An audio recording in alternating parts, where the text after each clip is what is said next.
সব চাষাবাদের জমি ঢেঁড়স খেতি করে রাখছে।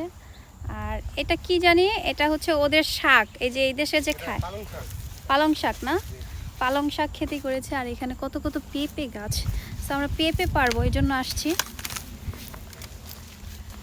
ও মাই গড, পেকে আছে কি সুন্দর, ও মাই গড, মাশাআল্লাহ মাশাআল্লাহ, অনেক কিউট। দেখুন পেঁপে দিয়ে পুরো ভরা।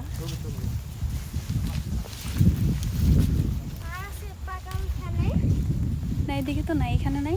নুহা একটা পেরেছে পেঁপে, দেখি নুহা। ও মা, পেঁপে দিয়ে ভরে ফেলছে, পেঁপে দিয়ে ভরে ফেলছে। দেখেন তো একটু পেঁপেগুলোকে, এই দেখুন পেঁপে দিয়ে পুরো ভরে ফেলছে। পেঁপে সব নিয়ে যাব। অনেক অনেক পেঁপে ধরা এক একটা গাছে, দেখুন। হ্যাঁ আসতেছি, যাও।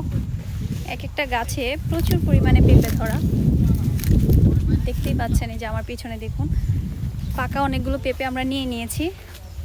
আসলে এই জায়গাগুলোতে আসলে অথেন্টিক ফল, তারপর হচ্ছে সবজি না নিলে ভালো লাগে না। সো এগুলো তো নেওয়াই লাগবে, কি বলেন। আমরা পেঁপের আইল দিয়ে হাঁটতেছি। ওয়াও ওয়াও ওয়াও, আমি একটা ছিড়বো গাইস। এই যে এই পেঁপেটা দেখুন, পাকা, একদম পাকা। ওয়াও,